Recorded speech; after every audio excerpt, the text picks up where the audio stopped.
La belle-mère a exigé que sa belle-fille dorme dehors par une nuit froide. En découvrant ce qui s'était passé, le père de la fille a pris une décision qui l'a fait amèrement regretter son acte. Le vent glacial sifflait entre les bâtiments, anciens de Lyon, s'engouffrant dans les ruelles désertes et frappant sans pitié contre les fenêtres des maisons endormies. Sur une petite terrasse recroquevillée contre le mur, Camille tentait en vain de se protéger du froid mordant. La fillette de 10 ans tremblait de tout son corps, serrant les genoux contre sa poitrine, son souffle formant de petits nuages, blanchâtres dans l'air nocturne. Son manteau trop fin ne suffisait pas à la réchauffer, et ses doigts engourdis peinaient à s'accrocher au tissu rêche. Derrière la porte vitrée, une lumière tamisée émanait du salon, projetant une lueur réconfortante que Camille ne pouvait qu'observer de loin.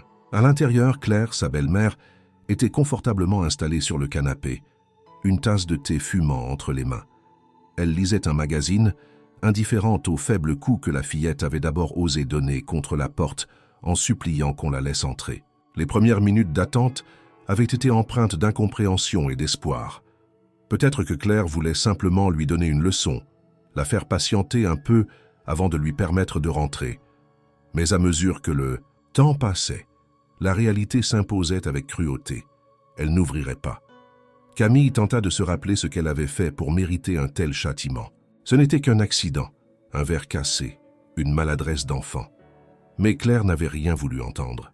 Son regard froid et sévère s'était posé sur elle avec mépris avant de prononcer la sentence sans appel. « Si tu ne peux pas faire attention, alors tu dormiras dehors. Peut-être que ça t'apprendra à être plus soigneuse. » La fillette s'était retrouvée projetée sur la terrasse sans autre procès. Le bruit du verrou résonna comme une condamnation irrévocable. Les heures passaient et Camille luttait contre le sommeil. Chaque fois que ses paupières devenaient lourdes, une bourrasque plus violente la faisait sursauter. Elle essayait de bouger, de frictionner ses bras, de se lever pour marcher, mais la fatigue et le froid la clouaient sur place. Ses pensées dérivaient vers son père. S'il avait été là, il ne l'aurait jamais laissé dehors. Laurent, son père, était en voyage pour affaires. Il était parti 3 jours plus tôt, embrassant tendrement Camille avant de franchir la porte. « Je serai vite de retour, ma chérie. Sois sage et écoute Claire. » Elle l'avait promis. Elle voulait tant qu'il soit fier d'elle. Mais à présent, elle n'avait qu'une seule prière, qu'il rentre plus tôt que prévu, qu'il la trouve ici, dans ce froid insoutenable, et qu'il la prenne dans ses bras pour la réchauffer. Ses paupières vacillèrent à nouveau. L'engourdissement se répandait en elle, une sensation étrange, presque agréable, qui atténuait la morsure du vent. Elle savait qu'elle devait rester éveillée, mais ses forces l'abandonnaient peu à peu. À l'intérieur, Claire posa enfin son magazine et jeta un regard distrait par la fenêtre. Elle distingua la silhouette recroquevillée de la fillette immobile dans l'ombre. Un bref frisson la parcourut, mais elle le repoussa immédiatement. « Elle exagère », se dit-elle, en haussant les épaules avant d'éteindre la lampe. Dans l'obscurité glacée, Camille cessa progressivement de trembler. Avant que la nuit ne devienne son ennemi, avant que le froid ne s'infiltre jusqu'à ses os, la vie de Camille avait été douce et pleine de rire. Elle se souvenait encore du parfum sucré de sa mère, du son rassurant de sa voix chantonnant des berceuses les soirs d'orage. Chaque matin, elle se réveillait sous le regard bienveillant de cette femme qui l'aimait plus que tout au monde. Mais un jour, cette chaleur disparut. Sa mère tomba malade. D'abord une fatigue persistante, puis des hospitalisations de plus en plus longues. Camille n'avait que 7 ans lorsqu'elle comprit, avec l'instinct cruel des enfants, que sa maman ne reviendrait pas. Quand la nouvelle arriva, un matin gris d'automne, son père s'effondra. Laurent n'était plus le même homme. Lui qui riait si fort et la portait sur ses épaules partout où elle allait, sombra dans un silence douloureux. Pendant des mois, leur maison fut enveloppée d'un deuil pesant, chaque pièce remplie de souvenirs impossibles à effacer. Puis Claire apparut. C'était une collègue de son père. Elle était jolie, élégante, et savait trouver les mots juste pour apaiser le chagrin de Laurent. Petit à petit, elle se fit une place dans leur quotidien, apportant avec elle des sourires forcés et des promesses d'un nouveau départ. Camille, elle, ne sut jamais comment se positionner face à cette femme inconnue qui s'asseyait désormais à table à leur côté. Le mariage fut rapide, trop rapide. En quelques mois, Claire devint sa belle-mère et imposa sans éclat de voix une nouvelle dynamique au sein de la maison. Laurent, aveuglé par son besoin de stabilité, ne remarqua pas le changement subtil dans l'attitude de sa femme envers Camille. Au début, ce furent de petites choses, des remarques sèches, un désintérêt poli, un soupir agacé lorsqu'elle demandait quelque chose, puis vinrent les reproches plus durs, le ton qui se durcissait, les punitions injustes. « Tu es trop bruyante. Tu ne fais jamais attention. Tu devrais être plus reconnaissante. » Camille tenta d'en parler à son père, mais il lui répondit que Claire faisait de son mieux et qu'elle devait lui laisser du temps. Alors Camille se tut. Les mois passèrent, et la fillette comprit qu'elle n'avait plus sa place dans cette maison comme avant. Chaque jour, elle devenait plus invisible aux yeux de Claire, plus insignifiante. Elle sentait la distance grandir entre elle et son père, non pas parce qu'il ne l'aimait plus, mais parce que la douleur l'avait rendue aveugle à ce qui se jouait sous son propre toit. Un soir, Camille entendit une conversation entre Claire et son père. « Tu es trop indulgent avec elle, Laurent. Elle a besoin de discipline. Elle n'a que 10 ans, Claire. Et alors ? Tu ne veux pas qu'elle devienne capricieuse, n'est-ce pas ?» Elle ne comprit pas tout, mais elle perçut l'essentiel. Claire voulait qu'elle disparaisse de leur quotidien, qu'elle se fasse si petite qu'on en oublie même sa présence. Et c'est exactement ce qu'elle fit. Jusqu'à ce soir-là, jusqu'à ce fichu verre cassé. Le fracas du verre brisé résonna dans la salle à manger comme une sentence irrévocable. Camille resta figée, le cœur battant à tout rompre, fixant les éclats éparpillés sur le carrelage. Ses mains tremblaient encore sous l'effet de la surprise. Elle n'avait pas voulu, c'était un accident. Claire, assise à l'autre bout de la table, posa lentement sa fourchette et leva les yeux vers la fillette. Son regard se fit tranchant, glacé comme une lame effleurant la peau. « Camille !» souffla-t-elle d'une voix dangereusement calme. La fillette déglutit avec difficulté. « Je suis désolée. Je vais nettoyer. » Elle se leva précipitamment, cherchant du regard un torchon, n'importe quoi pour effacer cette erreur avant que la colère de Claire n'explose. Mais avant qu'elle ne puisse bouger, la belle-mère frappa du plat de la main sur la table, faisant sursauter la petite. « Arrête !» Camille s'immobilisa. Son souffle était court, sa gorge serrée. « Tu es maladroite, irresponsable. Tu ne fais jamais attention. Combien de fois devrais-je te le répéter ? Je suis désolée. Je ne le referai plus. » Claire se leva lentement, les talons de ses chaussures claquant contre le sol. Elle s'approcha de Camille, s'accroupit à son niveau et la fixa droit dans les yeux. « Les excuses ne suffisent pas. Il faut que tu comprennes les conséquences de tes actes. » La fillette sentit une boule se former dans son estomac. Elle connaissait ce ton. Ce n'était pas une simple réprimande. C'était un avertissement. « Tu vas dormir dehors ce soir. » Le monde de Camille vacilla. « Quoi ? Tu as bien entendu. Puisque tu es incapable de faire attention, tu vas apprendre ce que signifie la rigueur. Une nuit dehors t'enseignera la prudence. Non, s'il te plaît, il fait trop froid. Je vais tomber malade. » Claire se redressa, croisant les bras. « Il fallait réfléchir avant de casser ce verre. Tu veux être traitée comme une grande ? Alors assume. » Camille secoua la tête avec frénésie, la panique l'envahissant complètement. « Non, je t'en supplie, je ne recommencerai pas. Je vais faire attention, je ferai tout ce que tu veux, mais ne me laisse pas dehors. » Claire ne prit même pas la peine de répondre. Elle attrapa la fillette par le bras et la tira vers la porte-fenêtre qui donnait sur la terrasse. Camille se débattit, pleurant, suppliant, mais la femme était plus forte. « Ne pleurniche pas, Camille. Ce n'est qu'une nuit. Tu survivras. » Le verrou tourna dans un bruit sec, puis la porte claqua, scellant le destin de Camille pour cette nuit glaciale. Le silence de la nuit enveloppait Camille comme un linceul glacial. Le vent soufflait en rafales, s'infiltrant à travers les mailles de son manteau trop fin, mordant sa peau comme des aiguilles invisibles. Elle se recroquevillait contre le mur de la maison, tentant en vain de trouver un peu de chaleur dans l'ombre de la façade. Ses bras entouraient ses genoux ramenés contre sa poitrine, et son souffle tremblant formait des nuages blancs dans l'air nocturne. Le froid n'était pas une simple sensation. Il était un prédateur, insidieux et implacable, s'attaquant d'abord aux extrémités. Ses doigts s'engourdissaient, ses orteils picotaient sous l'effet de l'engelure naissante. La terrasse de pierre était dure et glacée sous elle, absorbant chaque fragment de chaleur que son petit corps tentait de préserver. Elle aurait voulu pleurer, mais même ses larmes semblaient hésiter, figées par la température. Camille ferma les yeux et essaya d'oublier l'endroit où elle se trouvait. Elle tenta d'imaginer son lit douillet, sa couverture épaisse, la chaleur du chauffage soufflant doucement dans sa chambre. Mais le vent sifflant entre les bâtiments de Lyon ramenait brutalement son esprit à la réalité. Son père, si seulement son père était là. Elle tenta de se convaincre qu'il rentrerait bientôt.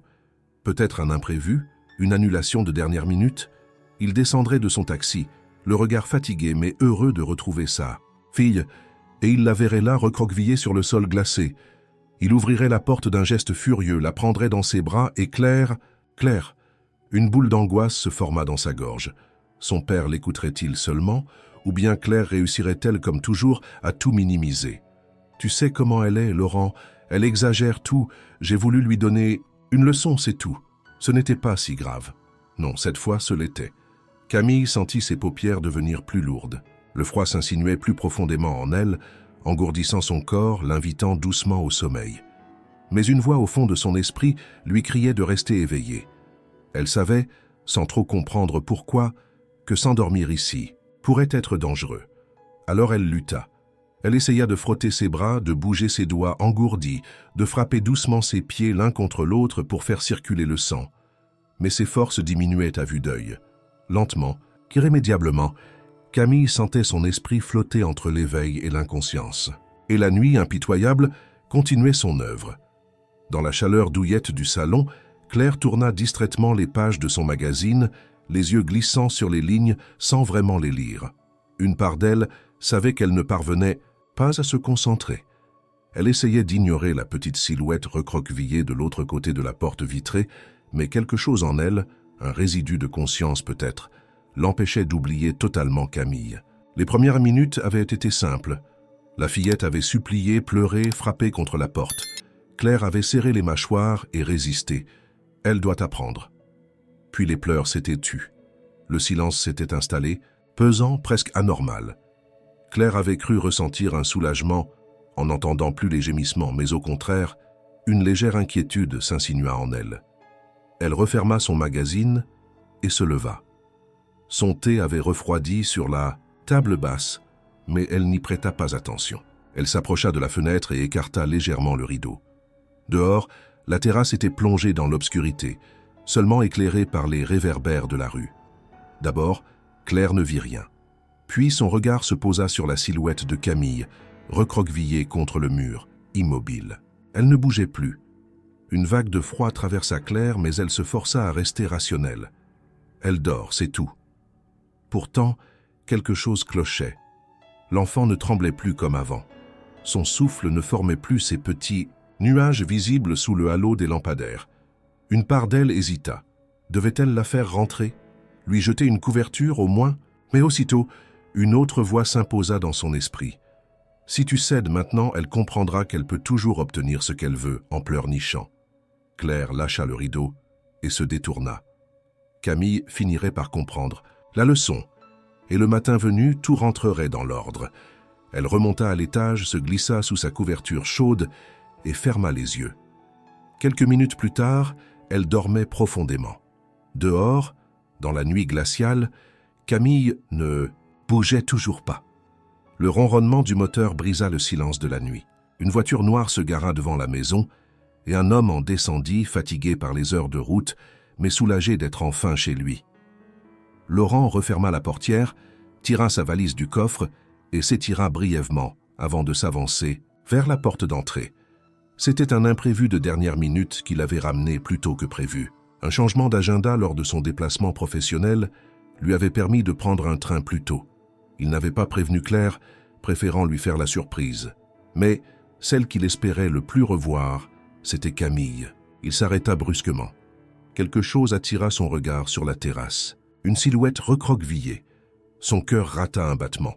Il fronça les sourcils et s'approcha précipitamment. Lorsqu'il reconnut la petite forme immobile sur le sol glacé, son sang se glaça. Camille!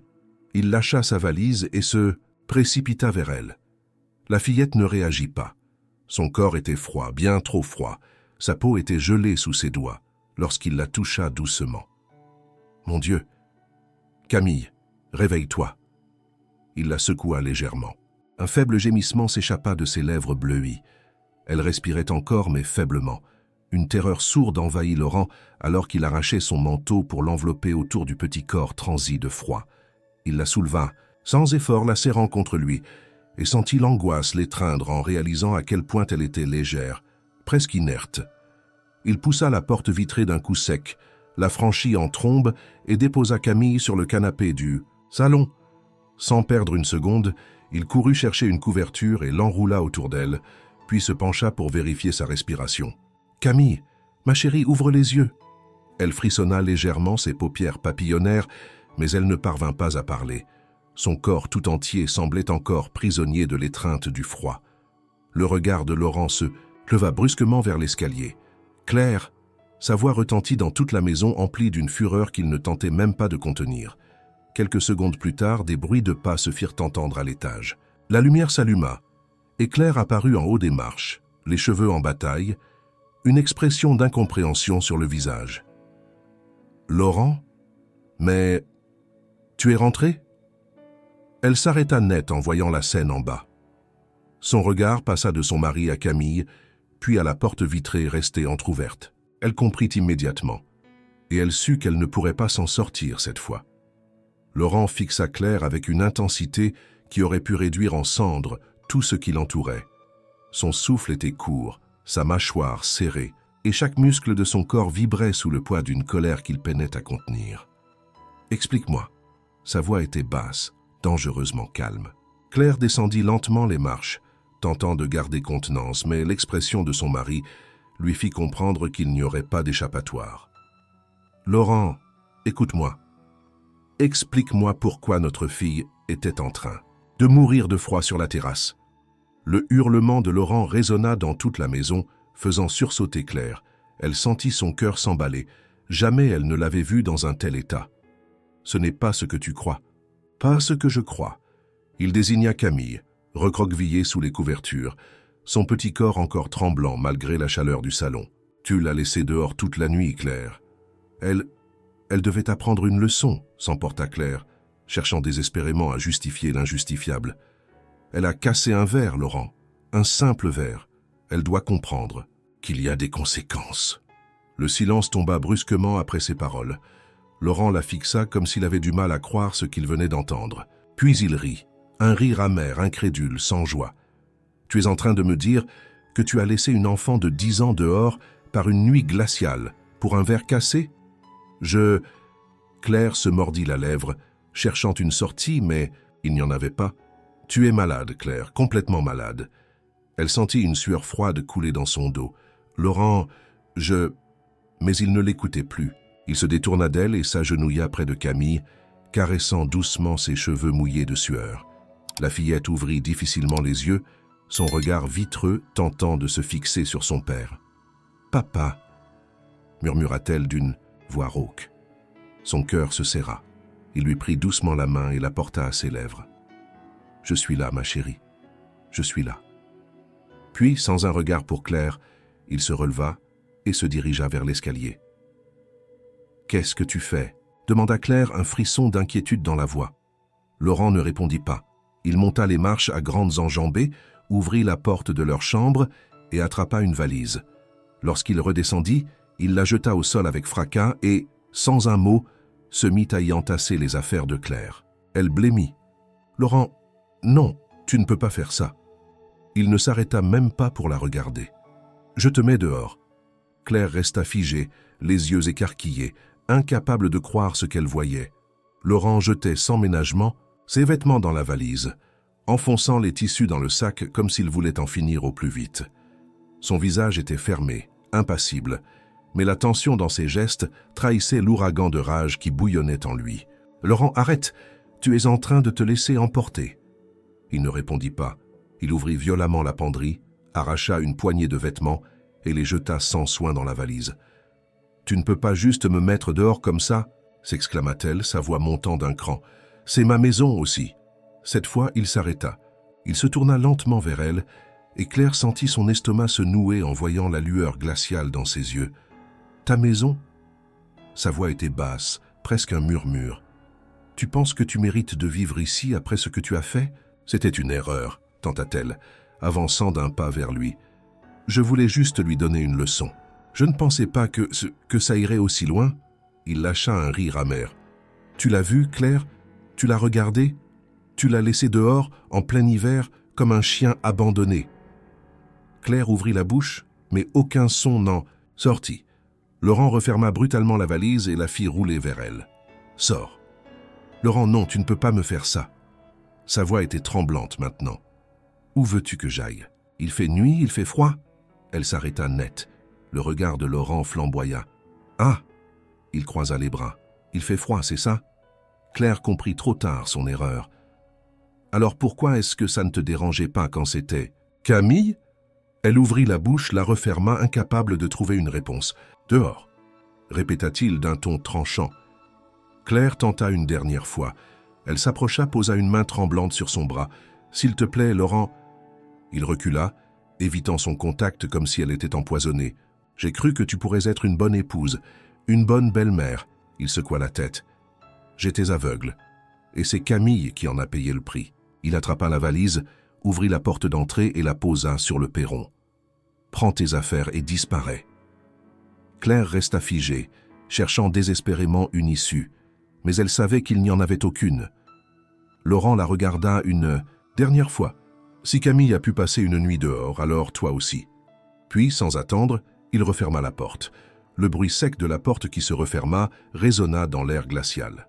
Claire resta un instant immobile sur le perron, incapable de bouger, comme si son corps refusait d'accepter ce qui venait de se produire. Laurent l'avait mise dehors. Il l'avait réellement mise dehors. Le vent nocturne mordit aussitôt sa peau, s'infiltrant sous son manteau trop fin. Elle frissonna violemment et serra les bras autour d'elle, une sensation qu'elle n'avait jamais connue auparavant s'emparant d'elle.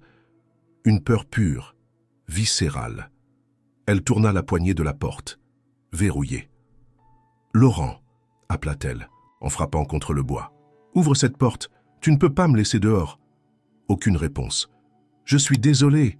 cria-t-elle, sa voix brisée par le froid et l'angoisse. « Je n'ai pas voulu lui faire de mal.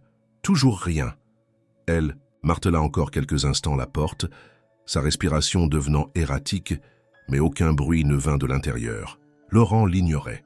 Elle se retourna lentement et jeta un regard autour d'elle. La rue était déserte, plongée dans une obscurité inquiétante. Quelques lampadaires éclairaient faiblement le trottoir gelé, mais il n'y avait pas âme, qui vive. Un autre frisson la parcourut, cette fois plus profond. Elle savait qu'il n'y avait nulle part où aller. Son téléphone. Elle fouilla fébrilement dans son sac et sortit son portable, ses doigts gourds peinant à déverrouiller l'écran. Elle tapa rapidement un message à Laurent. « S'il te plaît, laisse-moi rentrer. Il fait trop froid. Je suis désolée. » Elle attendit, son souffle formant de petits nuages dans l'air glacé. Pas de réponse. Un sentiment d'humiliation monta en elle. Comment avait-elle pu en arriver là? Elle, la femme raffinée, élégante, celle qui avait tout contrôlé, depuis son mariage avec Laurent, se retrouvait désormais seule, abandonnée, chassée comme une étrangère. Elle se mordit la lèvre. C'était insupportable. Elle tenta d'appeler. Une fois, 2 fois. La sonnerie retentit dans le vide, puis bascula sur la messagerie. Elle était seule, totalement seule. Le froid devint plus intense et elle se mit à marcher de long en large sur le trottoir pour ne pas geler sur place. Ses pensées tournaient en boucle. Il va me pardonner. Il le fera forcément, elle le connaissait. Laurent était un homme juste, bon. Il ne pourrait pas rester en colère éternellement. Mais alors, pourquoi ne répondait-il pas? Pourquoi ne venait-il pas la chercher? Ses dents claquaient violemment maintenant. Chaque minute semblait durer une éternité. Et pour la première fois, elle comprit ce que Camille avait ressenti cette nuit-là. Claire n'aurait jamais cru qu'une nuit puisse être aussi longue. Chaque rafale de vent s'infiltrait sous ses vêtements, lui arrachant des frissons incontrôlables. Elle marchait de long en large sur le trottoir, tentant de se réchauffer. Mais le froid était une présence implacable, s'accrochant à sa peau, engourdissant ses membres. Ses doigts étaient devenus si raides qu'elle peinait à tenir son téléphone. Elle vérifia une énième fois l'écran, mais Laurent n'avait toujours pas répondu. Pas même un signe qu'il ait lu ses messages. Il l'ignorait complètement. Le désespoir monta en elle comme une vague étouffante. Elle ne pouvait pas rester là. Elle devait trouver un endroit où se réfugier. Mais où? Il était trop tard pour aller chez des amis. Et surtout, que leur dirait-elle? Qu'elle avait été mise à la porte par son propre mari pour avoir puni une enfant. Une enfant. Le poids de cette pensée la frappa de plein fouet. Jusqu'à ce moment, elle avait toujours justifié son geste. Elle s'était convaincue que Camille méritait la punition, que c'était une simple leçon, une manière de lui inculquer la discipline. Mais maintenant, alors qu'elle vivait cette même souffrance, elle comprenait. La peur, l'abandon, l'humiliation. C'était ce que Camille avait ressenti. Et pire encore, la fillette n'avait eu personne vers qui se tourner, personne pour l'aider, personne pour la réconforter. Elle avait été laissée là, vulnérable, impuissante, sous l'emprise du froid. Un sanglot monta dans la gorge de Claire. Elle s'adossa contre le mur de la maison, sa respiration courte et irrégulière. Pendant toutes ces années, elle avait pensé être une femme forte, une femme qui savait ce qui était juste. Mais ce soir, elle se voyait sous un jour nouveau. Elle avait été cruelle, d'une cruauté pure, gratuite. Et maintenant, elle en payait le prix. Les heures passaient et son corps s'affaiblissait. Sa peau picotait sous l'effet du froid. Ses jambes devenaient de plus en plus lourdes. Elle tenta une dernière fois d'appeler Laurent, mais la sonnerie résonna dans le vide. Les larmes coulèrent sur ses joues, brûlantes contre sa peau, glacées. « Pardonne-moi » murmura-t-elle dans la nuit, mais personne ne l'entendit. L'aube pointait à peine sur Lyon, lorsque la porte d'entrée s'ouvrit brusquement. Claire, recroquevillée sur le perron, sursauta et leva des yeux fatigués vers la silhouette de Laurent qui se tenait devant elle. Ses traits étaient durs, son regard froid, mais il n'y avait plus de colère dans son expression, seulement du mépris. « Rentre !» Sa voix était tranchante, sans chaleur. Claire frissonna, à la fois soulagée et terrifiée par ce qui l'attendait à l'intérieur.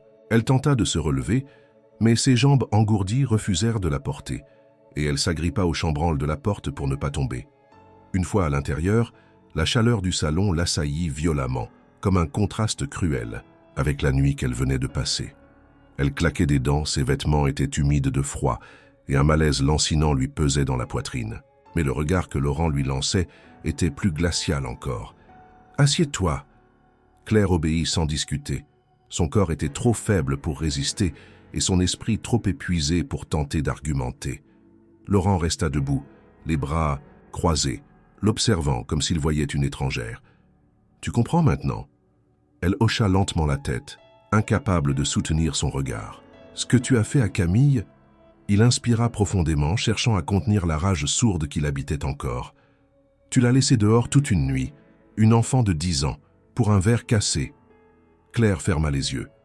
Elle connaissait la vérité. Elle l'avait toujours su. Mais ce n'est que maintenant, après avoir vécu cette même souffrance, qu'elle mesurait l'ampleur de son acte.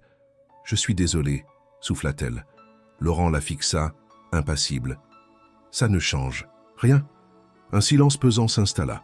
Puis, lentement, il sortit une enveloppe d'un tiroir et la posa sur la table devant elle. « Ceci est une demande de divorce. » Claire sentit son estomac se tordre. « Laurent, tu vas prendre tes affaires et partir, aujourd'hui. » Sa voix ne tremblait pas.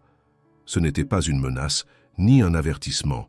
C'était une décision irrévocable. « Je peux voir Camille. » « Lui parler ?» demanda-t-elle d'une voix faible. « Non. » Le ton était sec, tranchant. Claire comprit qu'il n'y avait plus rien à négocier. Le poids de son propre échec l'écrasa. Elle se leva lentement, prit l'enveloppe d'une main tremblante et jeta un dernier regard à Laurent. Mais il avait déjà détourné les yeux. Elle était déjà sortie de sa vie. Le départ de Claire se fit dans un silence lourd. Elle fit sa valise sans un mot, sous le regard inébranlable de Laurent, et quitta la maison sans se retourner. Pas d'adieu, pas de larmes, seulement le bruit de la porte qui se referma, marquant la fin définitive de sa place dans cette famille. Dans les jours qui suivirent, la maison retrouva une sérénité qu'elle n'avait pas connue depuis longtemps. Laurent consacra chaque instant à Camille, veillant à ce qu'elle se remette complètement de cette nuit infernale. Il s'en voulait, terriblement. Il avait été aveugle, sourd aux signaux que sa propre fille lui envoyait depuis des mois. Il était resté passif, croyant que Claire était une femme juste, une figure d'autorité nécessaire. Mais il avait eu tort. Camille, quant à elle, était encore fragile. Même si son corps se remettait progressivement, Son esprit portait encore les traces de la peur et du rejet. Les premières nuits, elle se réveillait en sursaut, terrifiée à l'idée d'être seule dans le froid. Laurent venait aussitôt la rassurer, s'asseyant près de son lit, lui tenant la main jusqu'à ce qu'elle se rendorme. « Tu es en sécurité maintenant, ma chérie. » Petit à petit, la fillette retrouvait son éclat. Ses sourires devinrent plus fréquents, ses rires plus naturels. Elle recommença à parler de choses qui la passionnaient, à dessiner, à jouer, comme si un poids immense venait d'être levé de ses épaules. Laurent fit tout pour recréer un foyer chaleureux, un véritable refuge. Il se surprit lui-même à retrouver une joie qu'il avait perdue depuis des années. Claire n'était plus là, et au lieu d'un vide, c'était un soulagement.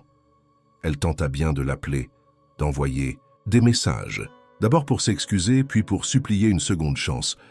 Laurent ne répondit jamais. Il savait qu'une personne capable d'abandonner un enfant dehors en plein hiver ne méritait pas de revenir dans sa vie, ni dans celle de Camille. Le divorce fut lancé sans heurts. Il n'y eut pas de bataille, pas de discussions interminables. Claire comprit que tout était fini, et Laurent, lui, se promit de ne plus jamais commettre la même erreur. Plus jamais, il ne laisserait quelqu'un faire du mal à sa fille. Les mois passèrent, et avec eux, les blessures laissées par Claire commencèrent à s'estomper. Camille retrouvait peu à peu l'insouciance qu'une enfant de son âge méritait d'avoir. Son sourire revenait plus souvent. Son regard brillait à nouveau lorsqu'elle parlait de ses rêves, et les cauchemars qui la hantaient devinrent plus rares. Laurent, quant à lui, tenait sa promesse. Il veillait sur elle avec une attention renouvelée, regrettant chaque instant où il avait fermé les yeux sur la souffrance de sa fille. Il se jura que plus jamais personne ne lui ferait du mal sous son propre toit. Claire, elle, disparut peu à peu de leur vie, reléguée au passé comme un mauvais souvenir. Laurent apprit par quelques connaissances qu'elle avait tenté de se reconstruire ailleurs, mais rien ne semblait lui réussir. Son image était ternie, et la réputation qu'elle s'était forgée dans leur entourage s'effrita peu à peu. Personne n'oublia ce qu'elle avait fait. Un jour, alors qu'il marchait dans les rues de Lyon avec Camille, Laurent l'aperçut au loin. Elle était assise seule à la terrasse d'un café, un regard vide perdu sur la ville qui continuait de vivre sans elle. Elle paraissait fatiguée, amaigrie, son élégance d'autrefois éteinte. Elle le vit aussi. Leurs regards se croisèrent, et pendant une fraction de seconde, il crut voir une lueur d'espoir dans ses yeux. Peut-être croyait-elle qu'il viendrait lui parler, qu'il lui accorderait un mot, un pardon. Mais il détourna simplement le regard. Claire comprit alors qu'elle n'existait plus pour lui. Elle baissa les yeux et Laurent continua son chemin tenant la main de Camille avec tendresse. La justice n'avait pas eu besoin d'intervenir. Claire avait perdu tout ce qui comptait, et Camille, elle, avait enfin retrouvé le bonheur qu'elle méritait.